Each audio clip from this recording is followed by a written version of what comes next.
오늘 우리에게 주시는 하나님의 말씀은 사도행전 16장 6절에서 15절까지의 말씀입니다. 사도행전 16장 6절, 성령이 아시아에서 말씀을 전하지 못하게 하시거늘 그들이 부르기아와 갈라디아 땅으로 다녀가 무시아 앞에 이르러 비두니아로 가고자 애쓰되 예수의 영이 허락하지 아니하시는지라.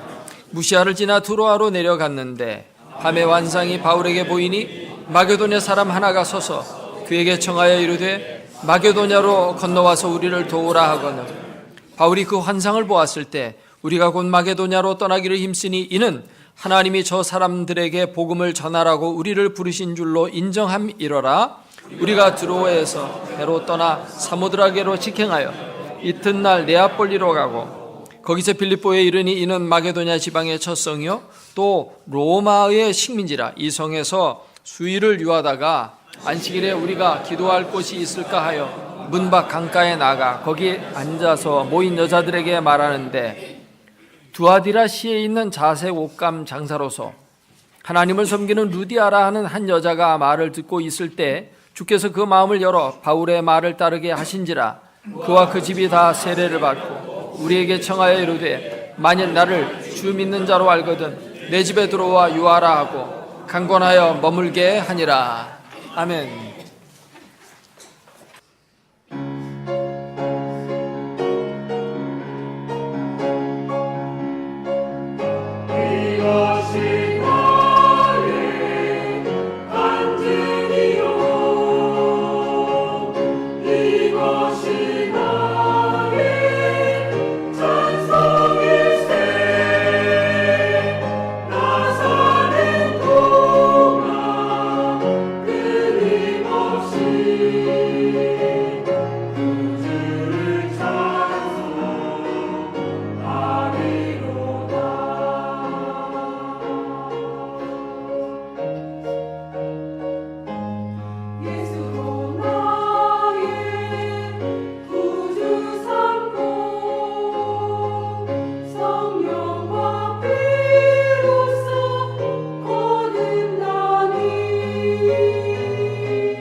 옛날 로마의 한 황제가 유대인 랍비의 집에 방문하게 되었습니다.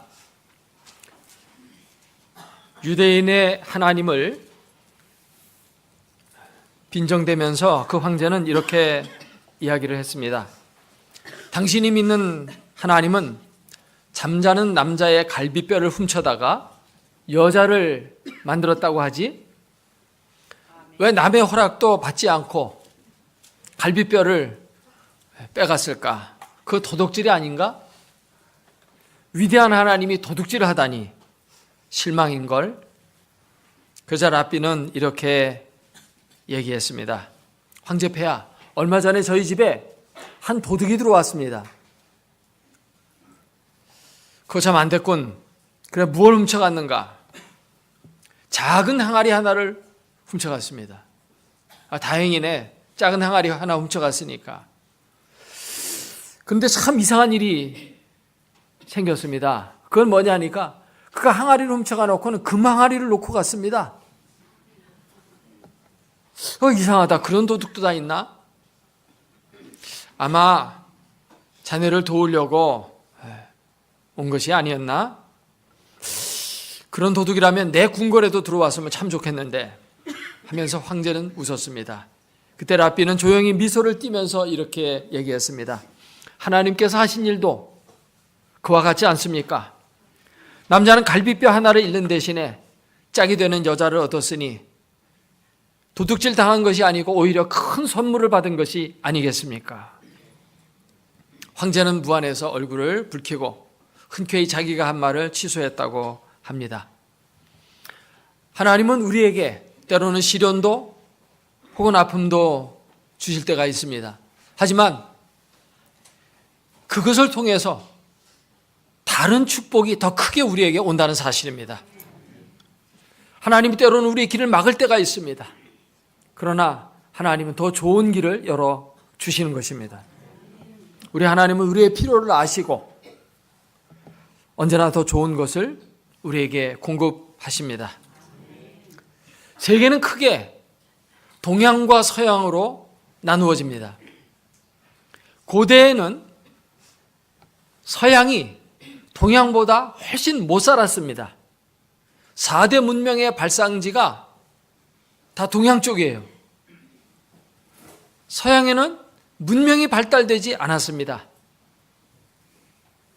중국에서 황하 문명이 발달됐습니다. 인도에서 인더스 문명이 발달됐습니다. 또 수메르 지역에서 메소포타미아 문명이 발달됐습니다. 또 나일강 이집트 문명이 발달됐습니다. 그래서 문명이 발달되니까 그 지역 사람들이 다 잘 사는 겁니다. 문명이 발달되지 못한 지역은 가난하고 질병이 창궐하고 또 무지한 학업이라는 것이 별로 없었습니다. 그래서 동양이 잘 살고 서양은 못 살았어요. 그런데 못 살던 서양이 지금은 잘 살아요. 동양이 더 못 삽니다. 동양 사람들이 서양에 가서 배워오고 경제적인 도움을 받고 그렇게 지금 살고 있습니다. 이게 어떻게 이렇게 역전이 됐을까요? 무슨 계기가 있었기에 동과 서가 이렇게 뒤바뀌었을까요? 옛날에는 영국이란 나라가 형편없는 나라였습니다. 지금은 신사의 나라 이렇게 불려지고 영어가 세계를 주름잡고 있습니다. 어떻게 이렇게 바뀌었을까요? 본래는 영국이 바이킹들의 후손입니다. 바이킹이라는 말을 들으면 아주 멋있어 보이는 단어 같지만 쉬운 말로 얘기하면 해적이라는 얘기입니다. 도둑놈들이라는 겁니다. 남의 물건 빼앗고 복음은 유럽의 역사를 송두리째 뒤바꾸어 놓았다는 것입니다. 어둠에서 빛으로, 죽음에서 생명으로, 도덕적 타락에서 신사의 도덕적인 나라로 이 유럽이 바뀌어지는 계기가 된 게 바로 복음이 유럽 땅으로 전해졌다고 하는 그 사실입니다. 아주 결정적인 유럽의 운명이 바뀌어지는 상황을 묘사하고 있는 본문이 바로 오늘 본문의 말씀입니다. 본문 말씀을 읽어보면 세 가지 단어가 크게 부각되는 것을 볼 수가 있습니다. 성령 하나님, 환상, 그리고 복음입니다. 사도행전은 성령 하나님의 역동적인 역사로 복음이 확장되어져 가는 것을 기록하고 있습니다. 그런데 거기에 중요한 단어가 뭐냐면 바로 성령, 환상, 복음입니다. 그리고 결정적인 순간에는 이것이 반드시 등장돼요. 교회가 이 세상에 탄생되어진 그때 성령이 강력하게 임했습니다. 사도 바울이 위대한 주님의 사도로 변화되어지는 그 순간에 환상을 보았습니다. 다메섹 도상에서 예수 그리스도가 나타나 사울아 사울아 어찌하여 네가 나를 박해하느냐라고 말씀하므로 그는 회심하게 되고 교회의 대적자가 교회를 위해서 순교하는 순교자로 전환되었습니다. 기독교 복음이 유대인들에게만 전파되다가 이방인에게 전파되어지는 계기가 고넬료 가정의 복음을 받는 그 장면입니다. 거기에서도 역시 하늘 보자기의 환상을 베드로가 보게 됩니다. 그 환상 가운데 나타난 보자기에 쌓여있는 부정한 짐승을 잡아먹어라 라는 환상을 보고 이방인도 하나님이 받으시는 줄 알고 이방인에게 복음을 전파하는 그런 계기가 되었죠. 복음이 동양에서만 전파되다가 이 복음이 서양으로 지금 건너가는 그 결정적인 계기가 되어진 것도 역시 환상입니다. 마게도니아 사람이 나타나가지고 환상 가운데서 건너와서 우리를 도우라고 말한 것이죠. 이렇게 복음이 전파되어지는 이 역동적인 움직임 속에 언제든지 성령의 강력한 역사가 있었다고 하는 사실입니다. 그 성령의 역사를 따라 복음은 순조롭게 전파가 되었습니다. 오늘 말씀은 사도 바울이 제2차 선교여행을 떠나고 그 가운데서 일어났던 일을 기록하고 있습니다.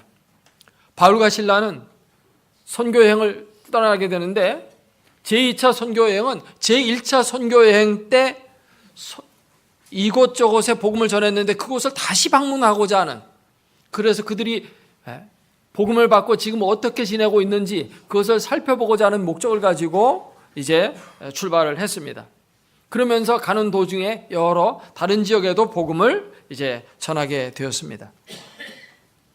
사도 바울은 이 복음을 전파하는 그런 모든 일들을 그냥 무작위로 아무 생각과 계획도 없이 그냥 복음을 전한 게 아니고 계획을 짜서 그 계획대로 착착 진행해 나아가고 있었던 것입니다. 그래서 그는 복음을 이제 아시아 지방에 전하고 또 북쪽으로 비두니아 쪽으로 복음을 전하고 이렇게 다 계획이 있습니다. 그리고 그 계획을 진행하기 위해서 힘쓰고 애썼다고 성경은 말하고 있습니다. 오늘 말씀의 7절에 보니까 비두니아로 가고자 애쓰되 예수의 영이 허락하지 아니하시는지라. 비두니아는 오늘날의 터키의 북쪽 지역이 비두니아입니다. 제일 북단입니다. 그 북단 쪽에 오늘날 터키의 수도 앙카라가 거기에 있습니다. 거기에는 많은 사람들이 살고 있고 그들도 복음을 받고 구원을 받아야 될 사람들이었습니다. 그래서 바울은 그 북쪽으로 가려고 했는데 성령께서 가지 말라는 것입니다. 성령께서 왜 막으셨습니까? 남쪽으로 내려가려 했는데 남쪽으로도 길을 막습니다. 이리 갈래도 안 되고 저리 갈래도 안 되고 길이 열리는 곳은 서쪽이었습니다. 그래서 복음을 들고 서쪽으로 계속 서쪽으로만 갑니다. 서쪽으로 가다 보니까 동양의 맨 끝 항구에 도달하게 되는데 그곳이 바로 드로아라고 하는 곳입니다. 드로아는 영어로 트로이라고 하는데 트로이는 거기서 유명한 전쟁이 일어났죠. 그래서 트로이 전쟁에 대한 영화가 많이 사용되었고 트로이의 목마는 너무나도 유명합니다. 목마를 남겨놓고 갔는데 그 목마 속에 군사들이 숨어 있었던 것입니다. 그것도 모르고 성으로 그 목마를 끌고 들어와 가지고 성 안에다 두었는데 그것이 적군의 수호신인 것으로 생각하고 그 수호신을 우리가 노력했다 이렇게 생각을 하고 갖다 놓았는데 밤중에 그 목마 안에 숨어있던 병사들이 나와서 성문을 열고 기습을 함으로 이제 트로이 전쟁에서 전세가 역전이 되어지는 그런 우리가 영화를 많이 봤을 겁니다. 그 드로아는 동양의 끝입니다. 서쪽 끝. 그래서 거기서 에게해 바다를 건너가면 이제 서양이 시작이 되는 것입니다. 사도 바울은 막연히 그쪽으로 가볼까라는 그런 생각이 아니라 어떤 분명한 계획을 가지고 가려고 노력하고 이렇게도 해보고 저렇게도 해보고 했는데도 안 됐는데 결국 성령 하나님께서는 서쪽으로 복음을 끌고 가서 결국은 밤의 환상 가운데 바다 건너편 마게도니아 환상을 보게 하죠. 이번 평창 동계올림픽 때 마게도니아 사람들이 입장하는 것을 보았습니다. 저는 설교를 미리 준비하면서 봤기 때문에 그 부분이 보이더라고요. 그때 제가 주의 있게 들으니까 해설하는 아나운서가 이렇게 얘기를 합니다. 이제 마게도니아 선수들이 입장합니다. 마게도니아란 말의 뜻은 키가 큰 사람들이라는 뜻입니다. 이렇게 해설까지 해주는 것을 정확하게 유념해서 제가 들어보았습니다. 이 마게도니아로 이제 바울의 일행들은 건너가게 되는 거죠. 밤에 이 마게도니아 환상 가운데 나타났던 사람을 어떤 학자는 알렉산드리아 대왕이다 뭐 이렇게도 해석합니다만 성경에는 근거가 없습니다. 어쨌든 그 도와달라라고 하는 이 말은 그냥 우리나라 사람들이 이해하는 도와달라는 말하고는 차원이 다른 말입니다. 우리는 뭐야 설거지할 때 좀 도와줘라, 방청소 좀 도와줘라 뭐 이런 때도 도와주는 거예요. 그러나 서양 사람들에게 있어서 도와달라는 말은 살려달라는 얘기입니다. 물에 빠진 사람들이 뭐라고 얘기해요? Help me 그러죠. 물에 빠져 죽어가는데 도와달라, 살려달라는 겁니다. 사람 살리라는 겁니다. 우리말로 이걸 실감나게 번역했다면 사람 살려라는 말로 번역을 해야 맞을 겁니다. 우리를 구조해달라는 것입니다. 불 속에 지금 갇혀서 빠져나오고 있지 못하는 자들이 이제 소방관들을 향해서 제발 좀 우리를 구해달라고 말할 때도 help me, 우리를 구조해 주시오. 지금 SOS를 치고 있는 거예요. 그냥 조금 힘 좀 보태달라 정도가 아니라 우리를 제발 살려달라는 것입니다. 이런 구조 요청을 받은 바울의 일행은 어떻게 합니까? 10절에 보니까 바울이 그 환상을 보았을 때 우리가 곧 마게도냐로 떠나기를 힘쓰니, 곧 지금 사람 살려달라고 그러는데 빨리 가야지 머뭇거릴 시간이 없습니다. 알았으니까 좀 기다리셔. 이쪽 비두니아 쪽, 소아시아 쪽 다 전도하고 그 다음에 가겠습니다. 이게 아닙니다. 급하게 그쪽으로 갈 수밖에는 없는 것이죠. 여기 건너갈 때 누가가 함께 동행하고 있었어요. 그걸 어떻게 알 수 있습니까? 10절 말씀해 보니까 바울이 그 환상을 보았을 때 우리가 할 때는 이 사도행전을 쓰고 있는 누가가 자기를 포함하고 있는 것입니다. 그래서 누가라고 하는 의사가 제2차 선교 여행 때 중간에 합류한 것으로 보여집니다. 언제 어디서 합류한지는 정확히 알 수 없지만 이 누가가 복음을 받아들이고 주의 일꾼으로 동행하고 있었습니다. 바울과 실라만 간 게 아니에요. 그래서 누가가 같이 있었습니다. 어쨌든 이렇게 해서 복음이 유럽으로 전파된 겁니다. 그래서 유럽은 그때부터 달라지기 시작했어요. 유럽의 심령이 깨어나게 되었고 도덕이 발달되고 문명이 발달되고 눈부신 발전이 이제 유럽에서 시작이 되었고, 그래서 유럽은 아름다운 문화의 꽃을 피우게 되고 결국은 유럽이 전 세계를 지배하는 그런 결정적인 계기가 되는 것입니다. 이것이 바로 복음의 서진운동입니다. 서쪽으로 간다 이거죠. 만일 복음이 서쪽으로 가지 않고 아시아 쪽으로 동진해 왔다면 어떻게 됐을까요? 아마 세상의 역사는 크게 달라졌을 겁니다.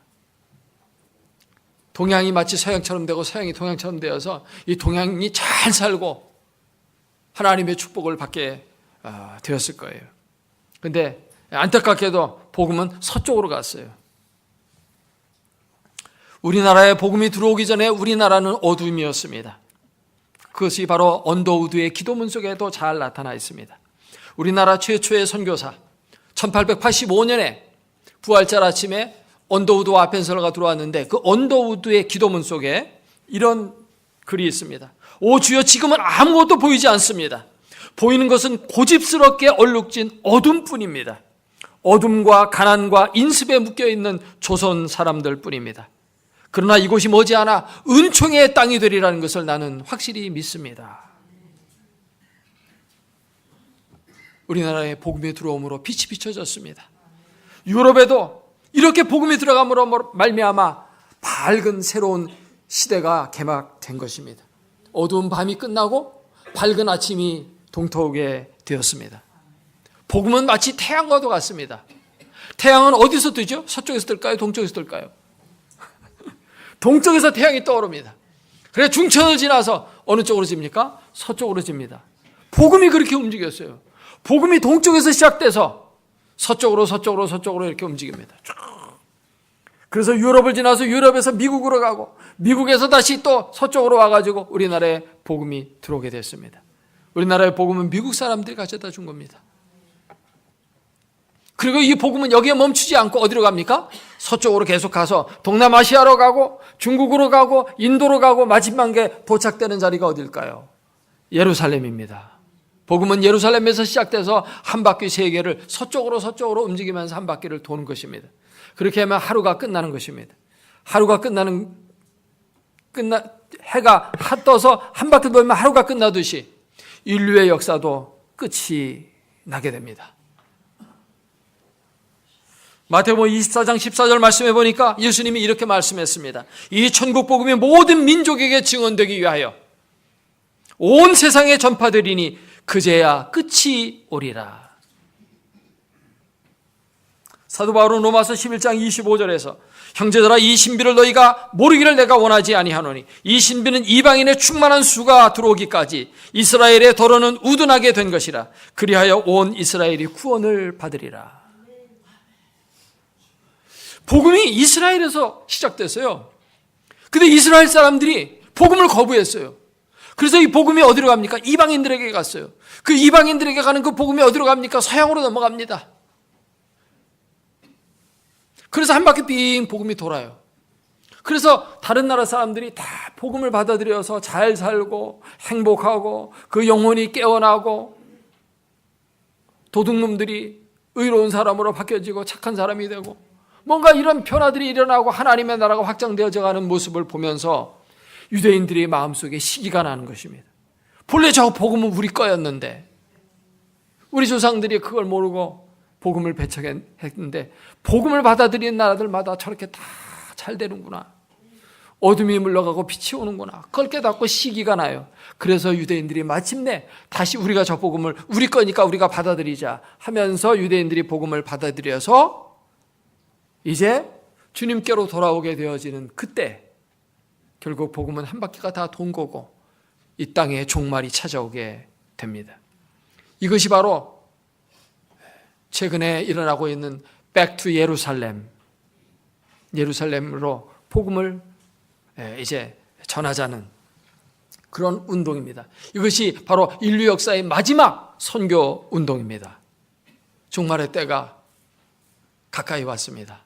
복음이 지금 거의 메시아닉 주, 유대인들 가운데 예수 믿는 사람들을 메시아닉 주라고 하는데 그 사람들이 지금 생겨나기 시작했고 그들이 지금 열심히 복음을 전하고 있습니다.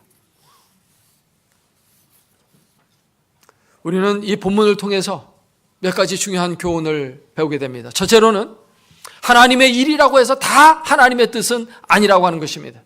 복음을 전하는 것은 하나님의 일입니다. 동서남북 어디에나 복음을 전해야 됩니다. 사방팔방으로 우리는 복음을 가지고 나아가야 됩니다. 가까운데 먼데 할 것 없이 다 나가야 됩니다. 그런데 하나님께서 때로는 그거를 막을 때가 있어요. 하나님의 뜻이 다른 데 있는 것이죠. 복음을 서쪽으로 전해라는 것입니다. 왜 북쪽으로는 안 됩니까? 왜 남쪽으로는 안 됩니까? 왜 다른 쪽으로 가면 안 됩니까? 왜 복음을 서쪽으로 가야 됩니까? 그게 성령 하나님의 뜻이에요. 인도예요. 사실 복음이 서쪽으로 전해짐으로 말미암아서 가장 효과적인 복음 전파 사역이 이루어지게 된 것으로 믿습니다. 사람의 생각으로는 그냥 아무데나 전하면 될 것이지만 성령 하나님은 가장 효과적인 복음 전파의 방법을 계획하시고 그것을 사도 바울 일행에게 심어준 것이죠. 그래서 우리가 하나님의 일들을 하나님의 말씀을 우리가 많이 알고 있기 때문에 그 많은 말씀 가지고 그냥 내가 생각해서 이렇게 할 수도 있어요. 그러나 효과적이지 못할 경우가 많이 생겨집니다. 그러므로 우리는 어떻게 해야 됩니까? 날마다 성령님의 인도를 받아야 된다는 것입니다. 날마다 하나님의 인도를 받아야 돼요. 말씀을 많이 안다고 다 되지 않고 날마다 기도로 주님 앞에 나아가 무릎을 꿇어야 됩니다. 그럴 때 더 효과적인 하나님의 뜻을 수행할 수가 있습니다. 두 번째로 배울 수 있는 것은 우리가 주의 일을 하다가 길이 막힐 때에는 또 다른 하나님의 뜻이 있는지를 살펴보아야 한다는 것입니다. 살다 보면 길이 막힐 때가 많이 있습니다. 이때 우리는 잘 판단해야 됩니다. 어떨 때는 마귀가 막을 때도 있어요. 데살로니가서 2장 17절 이하에 보면 형제들아 하면서 사도 바울이 이렇게 말해요. 내가 너희 얼굴 보기를 열정으로 더욱 힘썼노라. 그러나 나 바울은 한 번, 두 번 너희에게 가고자 하였으나 사탄이 우리를 막았도다. 사탄이 막아요. 사탄이 막는 것은 우리를 고통스럽게 만들고 하나님의 나라를 회방 놓고 우리를 파멸시키기 위해서 길을 막는 것입니다. 그러나 하나님이 막으실 때는 다른 길을 준비하고 계십니다. 그러므로 어떤 길이 막혔을 때 우리는 기도하면서 길을 다시 잘 찾아볼 필요가 있습니다. 특별히 선교의 역사 가운데 이런 일들이 많이 나타났는데 아프리카 선교사였던 리빙스턴, 그는 처음에 중국으로 가려고 했었어요. 그런데 성령님께서 그를 아프리카로 보냈습니다. 그래서 이 리빙스턴은 선교를 하면서 탐험을 많이 했어요. 부족마다 복음을 들고 들어가서 복음을 전하다 보니까 자연스럽게 탐험이 된 겁니다. 그래서 아프리카의 유명한 빅토리아 폭포도 발견해서 그 폭포 이름을 빅토리아 폭포라고 영국 여왕의 이름을 따서 붙이기도 했고요. 또 현대 선교의 아버지라고 불리우는 윌리엄 캐리는 본래 폴리네시아로 가려고 했었는데 성령님께서 그 걸음을 인도로 바꾸어 주셨습니다. 우리나라의 선교사로 온 이 언더우드, 그는 본래 인도로 선교하러 떠나려고 했던 사람입니다. 그는 그런 자기의 계획을 일기 속에 잘 기록해 놓고 있습니다. 그 일기를 보면 어려서부터 내 꿈은 선교사가 되는 것이었다. 내가 뉴 브런스윅 신학교에서 2학년 때 공부를 하고 있을 때 내 친구 엘트먼이 조선에 대해서 알려주었다.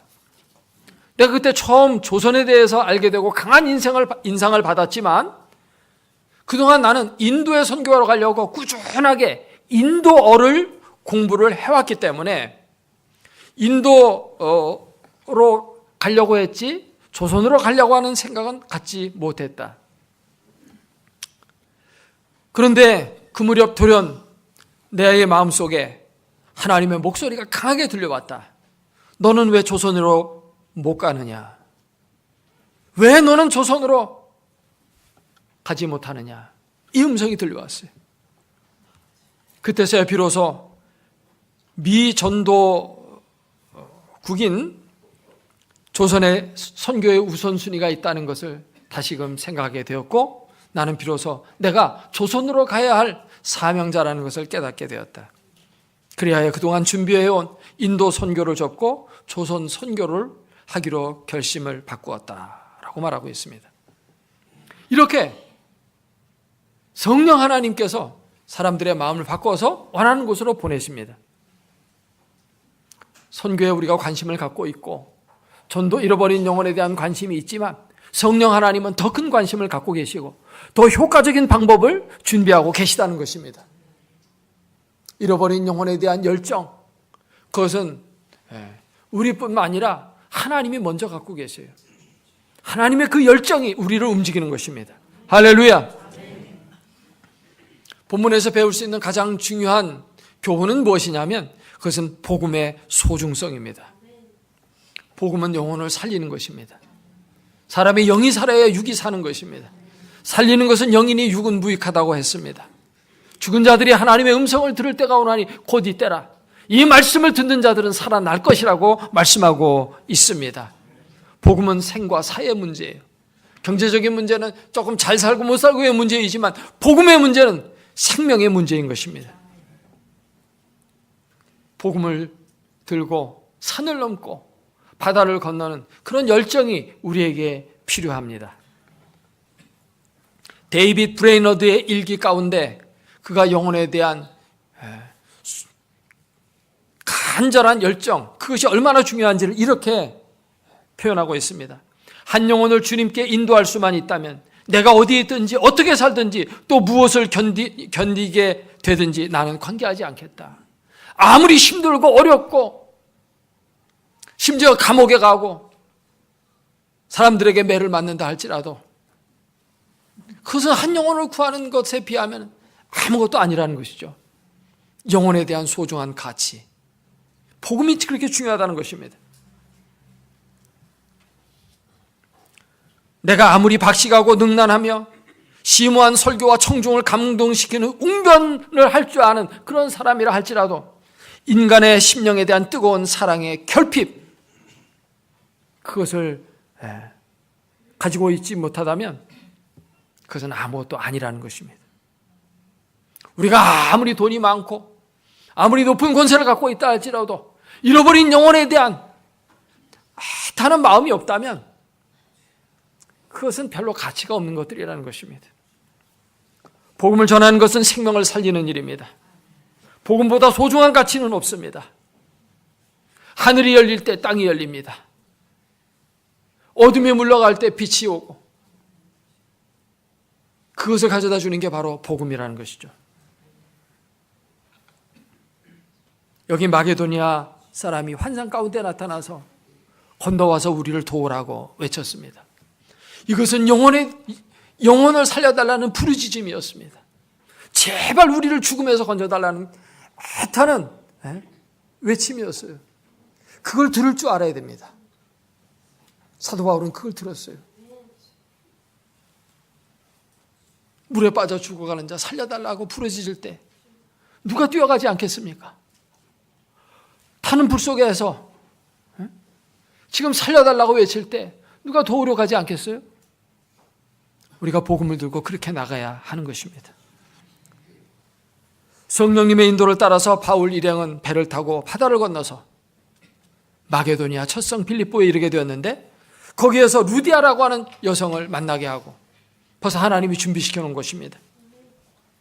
그가 복음을 받아들이고 그뿐만 아니라 온 식구가 다 믿고 세례를 받게 되고 루디아는 부자였습니다. 그는 빌립보는 서양이에요. 근데 두아디라에서 옷감 장사하고 있어요. 두아디라는 동양입니다. 동서양을 왔다 갔다 하면서 에게의 바다를 건너서 왔다 갔다 하면서 무역업을 하는 그런 사람이었어요. 옛날부터 무역하는 사람들이 돈 많이 벌더라고요. 그래서 집도 커서 거기가 바로 교회가 빌립보 교회가 거기에 세워지게 되고 유럽 선교의 교두보가 되었습니다. 하나님은 그런 것을 다 미리 준비해 놓고 글로 인도하셨던 것입니다. 말씀을 맺겠습니다. 복음은 보배입니다. 축복이요 능력입니다. 복음이 들어가는 곳마다 어둠이 올라가고 빛이 임합니다. 죄악이 물러가고 의와 평강이 찾아오게 됩니다. 사람들이 변화가 됩니다. 질병이 치유되고 무식한 자들이 유식해지고, 우리나라에 복음이 들어올 때 사실 다 이런 것들이 같이 들어왔습니다. 복음은 이렇게 부산물로 많은 축복을 끌고 같이 들어갑니다. 영혼이 사니까 육이 사는 것입니다. 그러므로 우리는 복음을 믿고 이 복음을 따라 살고 복음을 증거하는 삶을 우리의 삶의 기본 토대로 삼고 살아야 하겠습니다. 이럴 때 정말 하나님이 기뻐하시고 하늘문이 활짝 열린 복된 인생이 되는 것입니다. 북한은 예수 믿는 사람들을 쫓아냈습니다. 주체사상을 가져다 드리고 예수 믿는 사람들을 다 죽이고 주체사상만 가지면 북한이 잘 살 줄 알았습니다. 그런데 그것은 태양을 없애고 전기불로 세상을 바뀌면서 사는 것과 비슷했습니다. 노력하지만 늘 피곤하고 가난에서 벗어나지 못하고 있습니다. 이번 평창 동계올림픽 통해서 남북 단일팀들이 만들어지고 이렇게 되어지거든요. 그래서 저는 이 올림픽을 통해서 사실 올림픽도 중요하지만 더 중요한 복음이 북한에게 전파되어지는 계기가 되어지기를 기도하고 있습니다. 그래야 북한도 사는 거고 이 땅에 평화가 찾아오게 되는 겁니다. 또 설날을 우리가 이번 주에 이제 맞이하게 됩니다. 설날이 되면 우리는 선물 보따리를 싸가지고 이제 고향에 찾아갑니다. 그런데 가장 귀중한 선물이 뭡니까? 복음입니다. 복음이 잘 증거되어지는 설날이 되기를 기도합니다. 복음으로 살고 복음을 위해서 정말 우리의 우선순위를 두고 살아갈 수 있는 저와 여러분 되기를 주의 이름으로 축복합니다. 기도하겠습니다. 주신 말씀 생각하며 통성으로 기도합니다. 거룩하신 아버지 하나님,